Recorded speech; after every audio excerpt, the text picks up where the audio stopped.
ओम श्री गुरुवे नमः।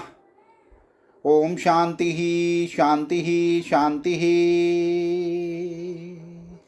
प्रणाम भगवान। भगवान एक सुंदर सत्संग मुंडक उपनिषद प्रवचन श्री स्वामी अखंडानंद सरस्वती जी महाराज द्वारा विरचित मुंडक सुधा से प्रवचन नंबर 29 मंत्र नंबर 6 से 7 ब्रह्म ज्ञानी की महिमा पाठ 4 सधो मुक्ति एवं कर्म मुक्ति। तो स्वामी जी बताते हैं मंत्र के माध्यम से कि वेदांत विज्ञान सुनिश्चार था संन्यास योग अद्वितीय शुद्ध सत्वा ते ब्रह्मलोकेषु प्रांत काले परमरता परिमुच्यन्ति सर्वे। अब आपको थोड़ी बात वेदांत विज्ञान के संबंध में बताते हैं। कल तो जरा धक्का मुक्की का दिन था। कभी विश्वनाथ जी का दर्शन करने जाओ तो धक्के खाने पड़ते हैं भाई, भीड़ भाड़ हो जाती है तो बड़ी मुश्किल हो जाती है। अब लेकिन कोई जाए मुंबई से विश्वनाथ जी का दर्शन करने और भीड़ देखकर बाहर से ही लौट आवे, उसकी बुद्धि को क्या कहेंगे? अरे भाई जरा सा हो तो कहो कि विश्वनाथ जी में धक्का ही न हो, अब तो बेचारे विश्वनाथ जी नहीं रहेंगे, एक नाथ हो जाएंगे।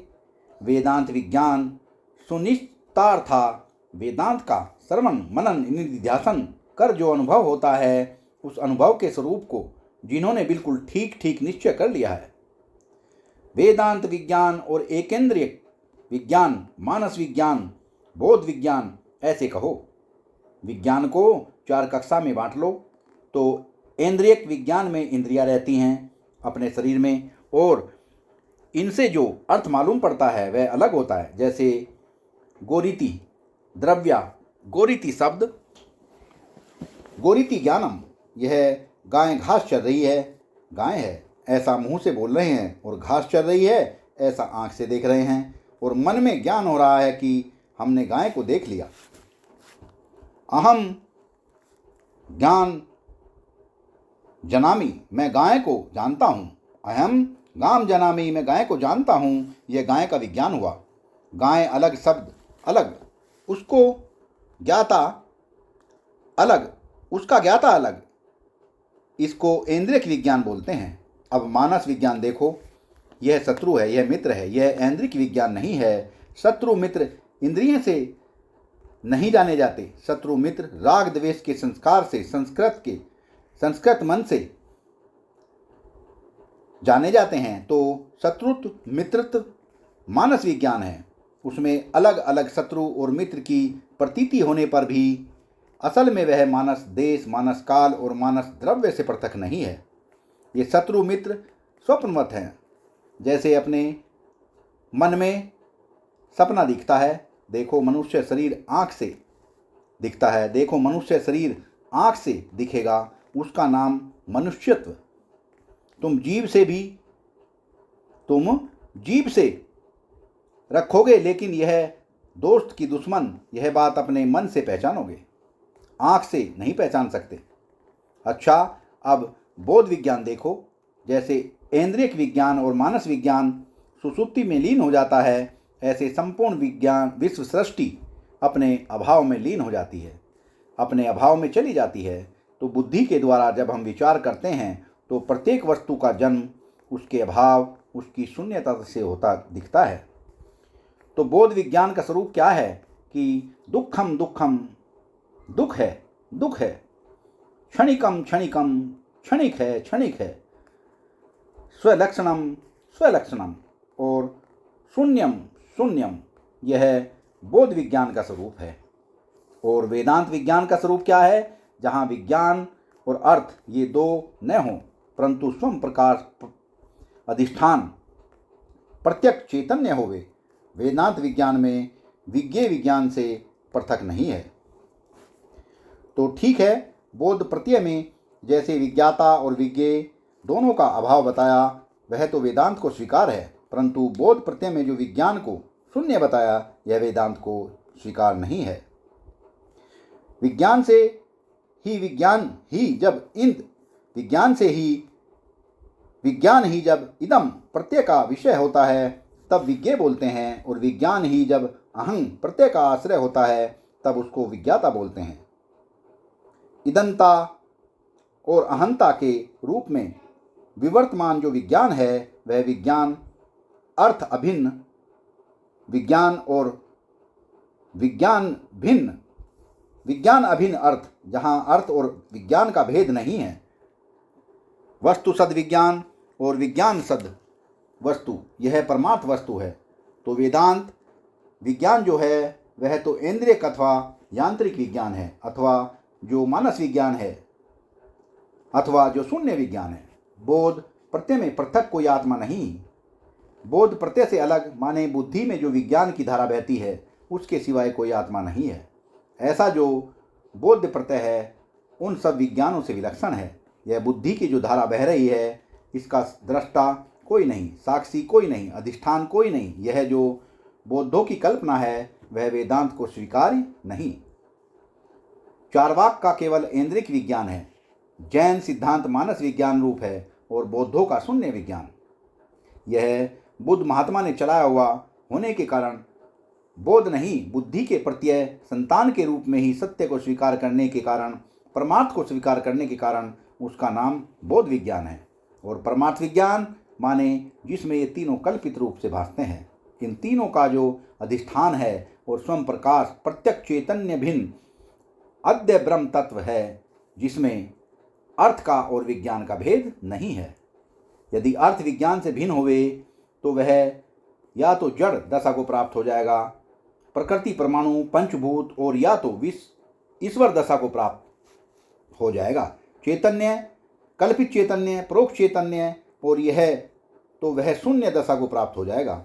अभाव रूप जिसमें ईश्वर और प्रकृति दोनों का निषेध हो जाता है। परंतु वेदांत विज्ञान न जड़ विज्ञान है, न शून्य विज्ञान है और न ईश्वर विज्ञान है। जड़ विज्ञान द्रव्य प्रधान, बोध विज्ञान वृत्ति प्रधान है, शून्य विज्ञान अभाव प्रधान है। यह जो अर्थ अभिन्न विज्ञान भिन्न अर्थ विज्ञान है, यह जो अद्य तत्व का निरूपण करने वाला वेदांत विज्ञान है, यह सबसे विलक्षण है। तो सुनिश्चित कर लेना चाहिए इसको। वेदांत विज्ञान सुनिश्चितार्थ है। सन 34 में हम लोग लगभग 1 वर्ष रहे प्रयाग में। वहाँ से उठे तो हरि बाबा के बांध पर गए, तीर्थ यात्रा प्रारंभ हुई, वृंदावन गए, हरिद्वार गए, ऋषिकेश गए। पंडित सुंदरलाल जी जो आजकल वृंदावन में रहते हैं, पहली भेंट इनसे वहीं हरि बाबा के बांध पर हुई। हरि बाबा जी ने यहाँ हमको भागवत की कथा सुनाई। तो कोई वेदांत का प्रसंग था, वेदांत सुनाया। तो उठने पर पंडित जी ने पूछा कि तुमने वेदांत गुरुमुख से पढ़ा है कि नहीं। मैं भी पंडित था, ये भी पंडित थे। ये ज्वालापुर महाविद्यालय के प्राध्यापक थे, व्याकरण के अच्छे पंडित हैं।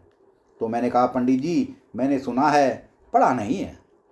अरे सुना है, सुनने से कहीं वेदांत आता है? तो मैंने कहा पंडित जी वेदांत का तो श्रवण मनन ही होता है और श्रवण ही होता है, वेदांत का अध्ययन तो होता ही नहीं। वेदांत तो श्रवण करने की वस्तु है, पाठ करने की, अध्ययन करने की वस्तु नहीं है।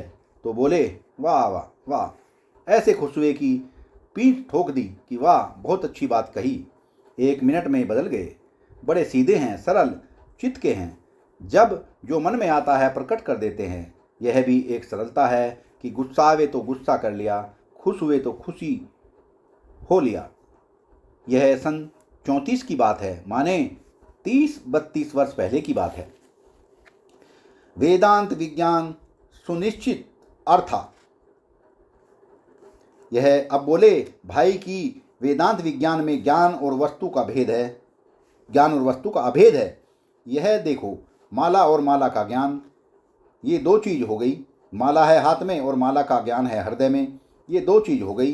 वेदांत कहता है कि नहीं, जो ज्ञान है सो ही माला है और जो माला है सो ही ज्ञान है। माला बाहर और दिल भीतर ऐसा नहीं है, और दिल पहले और माला बाद में ऐसा भी नहीं। माला पहले और दिल बाद में ऐसा भी नहीं। दिल और माला में काल का भेद नहीं है और दिल और माला में देश का भेद नहीं है। माला बाहर नहीं और दिल भीतर नहीं, और सच पूछो तो दिल और माला में वस्तु भेद भी नहीं। एक ही अखंड ज्ञान जो है वह देहात्मना भी भास रहा है और मालात्मना भी भास रहा है। जैसे माला की प्रतीति हो रही है, वैसे ही देह, और जैसे देह की वैसे माला की। अखंड ब्रह्म सत्य में यह देह और माला की कीमत एक है। यह ज्ञान के ही दो विवर्त हैं कि यह मैं हूँ और यह अन्य है। ये दोनों ज्ञान के दो रूप हैं। अखंड ज्ञान में ये दो भेद नहीं। अच्छा, अब आगे चलते हैं। संन्यास योग अत यत्यो शुद्ध सत्वा।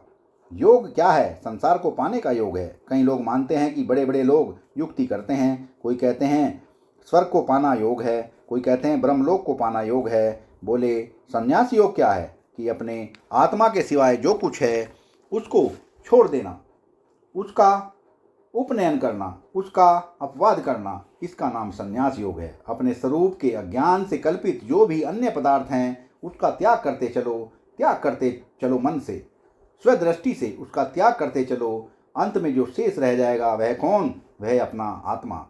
और उसमें जो संन्यास की गई वस्तु है कि वह अध्यस्त, अपने स्वरूप से भिन्न कुछ नहीं। सत्संग को विराम देते हैं भगवान। आगे का सत्संग कर लेंगे। प्रणाम भगवान।